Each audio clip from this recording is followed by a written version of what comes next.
Hello guys, कैसे हो आप लोग। आई होप अच्छे होंगे। अगर आप 10th पास है तो आपके लिए बहुत ही एक अच्छा अपॉर्चुनिटी है, क्योंकि एसएससी यानी स्टाफ सिलेक्शन कमीशन की तरफ से एक न्यू वैकेंसी आई हुआ है, यानी कि एमटीएस का एक वैकेंसी आया हुआ है। इसमें क्या क्या रिक्वायरमेंट है और क्या एलिजिबिलिटी है, हाइट क्या है, क्या जो भी डिटेल्स क्या क्या मांगी जा रही है, इन सब चीजों का डिस्कशन इस वीडियो में हम लोग करने वाले हैं। देन आपको आवेदन करके मैं आपको लाइव दिखाने वाला हूँ स्टेप बाय स्टेप। तो इस वीडियो को लास्ट तक देखना बिना स्किप के, क्योंकि आप स्किप कर देंगे तो आप स्टेप बाय स्टेप मिस कर देंगे। वीडियो को लास्ट तक देखने के बाद आप खुद से ही आवेदन कर सकते हैं इसमें। और आवेदन जो शुल्क है वो बिल्कुल 100 रुपया, मात्र 100 रुपया लिया जा रहा है। और फीमेल कैंडिडेट के लिए बिल्कुल निःशुल्क है, एससी एसटी वाले के लिए बिल्कुल निःशुल्क है। तो बहुत अच्छा अपॉर्चुनिटी है आपको इसमें आवेदन करने का। तो चलिए हम लोग वीडियो को स्टार्ट करते हैं। अगर वीडियो अच्छी लगे तो वीडियो को एक लाइक कर दीजिएगा, और चैनल पर नए हैं तो चैनल को सब्सक्राइब करके बेल आइकन को ऑल पे सेट कर दीजिएगा। देन हम लोग गवर्नमेंट के जो नोटिफिकेशन है उसको ओपन कर लिया है, ठीक है। आप यहाँ पे देख सकते हो कि एसएससी 10th पास मल्टीटास्किंग का जो जॉब होने वाला है, यानी कि एमटीएस, ठीक है। एमटीएस का जो जॉब होने वाला है उसके रिक्वायरमेंट के बारे में हम लोग देख लेते हैं कि क्या क्या रिक्वायरमेंट है, एलिजिबिलिटी क्या है। तो यहाँ पे देख सकते हो सबसे पहले जो एप्लीकेशन बिंग बता रहा है, यानी कि 26/6/2025 से स्टार्ट होगा आपका आवेदन, ठीक है। देन उसके बाद लास्ट डेट आपका 24/7/2025 तक रहने वाला है, ओके। और आवेदन जो शुल्क है वो जनरल ओबीसी और ईडब्ल्यूएस का 100 रुपया लगने वाला है। एससी एसटी वाले के लिए यहाँ पे देख सकते हो कि आवेदन शुल्क जो है वो 0 लगने वाला है। और ऑल कैटेगरी फीमेल के लिए भी आवेदन शुल्क 0 लगने वाला है। अगर आप करेक्शन कराते हैं फर्स्ट टाइम में तो 200 रुपये आपको पेमेंट करना पड़ेगा पेनाल्टी के तौर पे। देन उसके बाद अगर सेकेंड टाइम आप करेक्शन कराते हैं तो आपको 500 रुपये पेमेंट करना पड़ेगा पेनाल्टी के तौर पे, ठीक है। और एप्लीकेशन का जो पेमेंट लास्ट डेट है वो 25/7/2025 तक आप पेमेंट कर सकते हैं, ठीक है। तो ये बात ध्यान में रखना है। और करेक्शन का जो डेट है वो 29 से 31 जुलाई 2025 तक रहने वाली है। एंड देन एग्जाम डेट जो आपका है वो 20/9/2025 से 24/10/2025 तक रहने वाला है। एंड देन उसके बाद हम एज लिमिट का बात करें तो मिनिमम एज जो है वो 18 साल यहाँ पे देखने को मिलेगा, और मैक्सिमम जो एज है वो 25 साल यहाँ पे देखने को मिलेगा फॉर मल्टीटास्किंग एमटीएस पोस्ट के लिए, ठीक है। 27 साल देखने को मिलेगा वेल्डर पोस्ट के लिए, ठीक है। मैं लिंक डिस्क्रिप्शन में दे दूंगा, तो आप वहां जाकर एक बार खुद से नोटिफिकेशन को जो है वो रीड कर सकते हैं, चेक कर सकते हैं, ठीक है। और टोटल जो पोस्ट होने वाला है वो आपको 1075 पोस्ट के लिए वैकेंसी है। एसएससी एमटीएस का जो हम एलिजिबिलिटी का बात करें तो आप 10th पास है तो आप आवेदन कर सकते हैं, ठीक है। 10th एनी रिकॉग्नाइजेशन बोर्ड, किसी भी बोर्ड से आपका 10th पास होना चाहिए। वेल्डर के लिए बोला जा रहा है कि क्लास 10th आपको पास होना चाहिए एनी रिकॉग्नाइजेशन बोर्ड, यानी किसी भी बोर्ड से, ठीक है। 10th आपको पास होनी चाहिए। और वॉकिंग यहाँ पे 1600 मीटर रहने वाला है मेल के लिए, 15 मिनट का टाइम रहेगा, ठीक है। देन उसके बाद फीमेल कैंडिडेट के लिए 1 किलोमीटर रहेगा, 20 मिनट का टाइम रहेगा। तो ये चीजें है। और हाइट इसमें जो मांगा जा रहा है वो मेल के लिए 157.5 सेंटीमीटर आपको हाइट देखने को मिलेगा। देन वहीं पे फीमेल के लिए 152 सेंटीमीटर आपका हाइट देखने को मिलेगा, ठीक है। तो ये सारी चीज है। चेस्ट अगर बात करें मेल के लिए तो 81 से 86 सेंटीमीटर के बीच में होना चाहिए। फॉर्म को फिलअप कैसे करना है, तो चलिए हम लोग फॉर्म को फिलअप करते हैं। तो सबसे पहले यहाँ पे क्या करना है कि एसएससी का जो ऑफिशियल साइट है उसको ओपन कर लेनी है आपको, ठीक है। देन यहाँ पे आप यूजर आईडी और पासवर्ड डाल के और कैप्चा को फिल करके आपको लॉगिन पे क्लिक कर लेना है। अगर आपने रजिस्ट्रेशन नहीं किया है तो मैंने पिछले वीडियो में बताया था, जब सीजीएल का फॉर्म फिलअप हो रहा था उस टाइम पे मैंने बताया था कि आपको एसएससी के साइट पे जाकर रजिस्ट्रेशन कैसे करना है। तो आप वहां से आई बटन पे क्लिक करके आप एक बार चेकआउट कर सकते हैं और देख सकते हैं, ठीक है। मैंने वहां पे रजिस्ट्रेशन करने का तरीका बताया था, तो मैं यहाँ पे डायरेक्ट लॉगिन कर लेता हूँ, ठीक है। अगर आपको रजिस्ट्रेशन करना है तो आप वहां से जाकर एक बार देख कर रजिस्ट्रेशन खुद से कर लेना है, ठीक है। तो चलिए हम लोग लॉगिन करते हैं। एंड देन उसके बाद लॉगिन है आप जैसे ही करोगे, ठीक है, आपके जो एसएससी के होम पेज है वो उस पे आप रीडायरेक्ट हो जाओगे, ठीक है। देन उसके बाद नीचे की तरफ स्क्रॉल करके आओगे तो यहाँ पे देख सकते हो, यहाँ पे ठीक है, कि दो वैकेंसी यहाँ पे दो पोस्ट दिए हुआ है, ठीक है। एक मल्टीटास्किंग के लिए नॉन टेक्निकल का स्टाफ का जो जॉब होने वाला है। देन उसके बाद है वेल्डर का जो जॉब है, ठीक है। यहाँ पे दो फॉर्म है, एक 24 को आपका ओपन हुआ है, देन उसके बाद एक 26 को ओपन हुआ है। तो हम लोग अप्लाई नाउ पे यहाँ पे क्लिक कर लेंगे, ठीक है। सिंपली से यहाँ पे देख सकते हो मल्टीटास्किंग का, यहाँ पे आपको अप्लाई पे क्लिक कर लेना है। और जैसे ही आप अप्लाई पे क्लिक करते हो, देन उसके बाद आपके सामने एक नोटिफिकेशन खुलेगा। देन इसको रीड करके उसके बाद फिल फॉर्म पे क्लिक कर लेना है। और आप जैसे ही फुल फिल फॉर्म पे क्लिक करोगे, उसके बाद आपका जो डिटेल है वो रजिस्ट्रेशन से ऑलरेडी फेच हो जाएगा। उसके बाद नीचे की तरफ स्क्रॉल करना है और उसके बाद नेक्स्ट पे क्लिक कर लेनी है।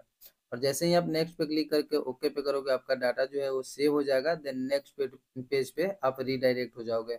उसके बाद यहाँ पे आपको हायर एजुकेशन यहाँ पे फिल करना है, ठीक है। देन उसके बाद यहाँ पे क्वालिफाइंग एजुकेशनल क्वालिफिकेशन यहाँ पे पूछा जा रहा है। देन वो आपको रजिस्ट्रेशन से ऑलरेडी फेच हो जाएगा। उसके बाद यहाँ पे EQ पास बोला जा रहा है। देन पास यहाँ पे सिलेक्ट कर लेनी है, पासिंग ईयर यहाँ पे फिल कर लेना है। सब चीज यहाँ पे फिल करने के बाद में एंड देन उसके बाद में यहाँ पे परसेंटेज फिल करने के बाद में सेव एंड नेक्स्ट पे क्लिक कर लेना है। और जैसे ही आप सेव एंड नेक्स्ट पे क्लिक करते हैं, देन उसके बाद यहाँ पे ओके कर देना है। और ओके करने के बाद में आपको क्या है कि यहाँ पे पूछा जा रहा है कि क्या आप एक सर्विसमैन है। अगर आप एक सर्विसमैन है, ठीक है, एक सर्विसमैन मतलब पहले आप कई सर्विस में काम कर चुके हैं, तो आप यहाँ पे यस करेंगे, अन्यथा नो कर लेंगे, ठीक है। क्या आप एज रिलैक्सेशन यानी कि एज में छूट लेना चाहते हैं, सो यस, इसको यस कर देना है, ठीक है। आप एज में छूट लेना चाहते हैं, देन उसके बाद यहाँ पे आपका जो कैटेगरी है वो आपको चूज कर लेनी है। तो मैं OBC यहाँ पे सिलेक्ट कर ले रहा हूँ। एंड देन उसके बाद यहाँ पे बोला जा रहा है कि do you want to make your personal information available for association job opportunity in terms. तो बेसिकली आपको ये पूछा जा रहा है कि कोई भी जो गवर्नमेंट के जॉब अपॉर्चुनिटी आएंगे, क्या आपको इन्फॉर्म कर दिया जाएगा। सो यस, मुझे इन्फॉर्म कर दे। तो यहाँ पे यस सिलेक्ट कर लेना है। देन उसके बाद यहाँ पे सेव एंड नेक्स्ट पे क्लिक कर लेनी है। एंड देन जैसे ही सेव एंड नेक्स्ट पे क्लिक करोगे, देन उसके बाद आपका जो डाटा है वो सेव हो जाएगा और आप नेक्स्ट पेज पे रीडायरेक्ट हो जाओगे, ठीक है। देन उसके बाद यहाँ पे आपको एग्जाम का जो है वो सेंटर चूज करना है, ठीक है। सो तीन प्रेफरेंस आपको चूज करनी है basically, preference 1, preference 2 and then preference 3 करके, ठीक है। तो पहला प्रेफरेंस अपने अकॉर्डिंग जो भी आपका नज़दीकी सिटी पड़ता है उस अकॉर्डिंग आपको सेंटर चूज करनी है। एंड देन यहाँ पे पूछा जा रहा है कि medium for computer based examination. So आपको यहाँ से हिंदी, इंग्लिश, जिस लैंग्वेज में भी आप कंफर्टेबल है वो आपको यहाँ पे चूज कर लेनी है। बेसिकली आपको जिस भी लैंग्वेज में एग्जाम देना है वो आपको यहाँ पे चूज कर लेनी है। देन उसके बाद यहाँ पे पूछा जा रहा है कि verify medium for computer based examination. So यहाँ पे आपको अगेन चूज कर लेना है और वेरीफाई कर लेनी है, ठीक है। देन उसके बाद यहाँ पे आपको पूछा जा रहा है कि are you a person with benchmark disability. So already no है। देन उसके बाद ये भी ऑलरेडी नो रहेगा, बेंचमार्क जो डिसेबिलिटी रहेगा, ठीक है। बेंचमार्क डिसेबिलिटी यानी कि आप विकलांग में अगर आते हैं तो यहाँ पे यस कीजिए, वरना अन्यथा नो ही रहेगा। देन उसके बाद यहाँ पे बोला जा रहा है कि do you have a physical limitation to write as per para number इतना, यानी कि पारा नंबर इतना इतना से जो अथॉरिटी है और एग्जामिनेशन का, सो वो आपको फॉर्मेट अगर यस करते हो तो देन उसके बाद आपको डॉक्यूमेंट यहाँ पे अपलोड करनी होगी। सो बेसिकली आपको क्या करना है कि नो कर देनी है। देन उसके बाद यहाँ पे आपको स्टेट वाइज जो है वो आप पोस्ट देख सकते हो, ठीक है। और इस पोस्ट को आप अपने अकॉर्डिंग चूज कर सकते हो, ठीक है। और सबसे इम्पोर्टेंट बात यहाँ पे ये है, ठीक है, कि हर सिटी या स्टेट में आपको वैकेंसी देखने को मिलेगा। जितने भी वैकेंसी है वो सिटी वाइज या आपको स्टेट वाइज देखने को मिलेगा, ठीक है, जितने भी सीट खाली है। सो उस स्टेट का या सिटी का जो नाम है वो कोडेड है, ठीक है। कोड में ये नंबरिंग वाइज आपको दिखेगा, ठीक है। तो आपको क्या करना है कि कोड 11 से लेकर और लास्ट जो है वो कोड 72 तक आपको यहाँ पे देखने को मिलेगा, जितने भी सारे जगह पोस्ट है, जितने भी लोकेशन पे पोस्ट है वो, ठीक है। तो आपको यहाँ पे क्या करना है कि प्रेफरेंस देना है। प्रेफरेंस एक मतलब 72 टोटल जितने भी सारे पोस्ट है उस सबका एक बॉक्स दिया दिया जाएगा, ठीक है। इस बॉक्स में आपको क्या करना है, बेसिकली आपको इस कोड को फिल करना है। आप प्रेफरेंस, फर्स्ट प्रेफरेंस किसे देना चाहते हैं, कोड नंबर कितना को, सेकंड प्रेफरेंस किसे देना चाहते हैं कि किस लोकेशन पे देना चाहते हैं, देन थर्ड जो पोस्ट है, थर्ड जो वैकेंसी है वो मतलब किस लोकेशन के लिए थर्ड पोस्ट देना चाहते हैं। तो आप ऐसे करके इसमें आप फिलअप कर सकते हैं, ठीक है। अगर आपको एक ही जगह आपको प्रेफरेंस रखना है और एक ही जगह कोशिश करना है, तो आप वो यहाँ पे एक नंबर पे कोड डालकर, जैसे कि सपोज कीजिए कि एमटीएस आपका हरियाणा हो गया, ठीक है। सो एमटीएस हरियाणा हो गया या एमटीएस बिहार ही हो गया, तो जैसे 24 नंबर कोड है तो यहाँ पे 24 नंबर डालेंगे। जैसे एमटीएस हरियाणा हो गया, ठीक है, मैं आपको दिखाता हूँ। यहाँ पे देख सकते हो एमटीएस हरियाणा हो गया, तो ये एमटीएस हरियाणा का जो कोड है वो 13 है। तो यहाँ पे एक नंबर में 13 डालकर और टोटल में एक से आपको फुल फिलअप कर लेना है, ठीक है। खाली अगर उसके बाद छोड़ना है तो आप यहाँ पे x टाइप करके देन उसके बाद सेव एंड नेक्स्ट पे क्लिक कर देना है। और जैसे ही आप सेव एंड नेक्स्ट पे क्लिक करते हैं देन उसके बाद आपका जो डाटा है वो सेव हो जाएगा और उसके बाद ओके पे क्लिक कर लेना है, ठीक है। और जैसे ही आप ओके पे क्लिक करते हो देन उसके बाद में आपके जो नेक्स्ट पेज है वो ओपन हो जाएगा। और उसके बाद यहाँ पे क्या करना है कि आपको ये आधार ऑथेंटिकेट कर लेना है, उसके बाद यहाँ पे फोटो अपलोड कर लेनी है, उसके बाद सिग्नेचर यहाँ पे अपलोड करना है, देन उसके बाद सेव एंड नेक्स्ट पे क्लिक कर लेना है। और उसके बाद क्या करना है कि आपको आधार जो ऑथेंटिकेशन है वो आपको कंप्लीट करना है। बेसिकली अपने फ़ोन से ये स्कैनर को स्कैन करके और एसएससी का जो ऑफिशियल एप्लीकेशन है उसको डाउनलोड करके लॉगिन करके देन उसके बाद ये फेस ऑथेंटिकेशन कर लेना है। आरडी फेस सर्विस जो है वो आपको इंस्टॉल करना पड़ेगा आपके मोबाइल में। मैंने आपको स्टेप बाय स्टेप कैसे ऑथेंटिकेट कर किया जाता है वो मैंने आपको पिछले वीडियो में एसएससी सीजीएल का जब फॉर्म फिलअप हो रहा था उस टाइम पे मैंने बता दिया था, तो आप वो वीडियो देखकर और ऑथेंटिकेट कर सकते हैं, ठीक है। देन उसके बाद यहाँ पे आपको लाइव फोटो अपलोड करना होगा। देन उसके बाद यहाँ पे सिग्नेचर अपलोड करनी है। सिग्नेचर का जो साइज होना चाहिए वो 10 केबी से 20 केबी के बीच में होना चाहिए। देन उसके बाद अगर हाइट का बात करें तो 2 सेंटीमीटर होनी चाहिए और विड्थ जो है वो 6 सेंटीमीटर होना चाहिए। उसके बाद ये अपलोड करने के बाद में सेव एंड नेक्स्ट पे क्लिक कर लेना है। और जैसे ही आप सेव एंड नेक्स्ट पे क्लिक करते हो देन उसके बाद आपका जो फोटो और सिग्नेचर है वो सेव हो जाता है। उसके बाद ओके पे क्लिक कर लेना है।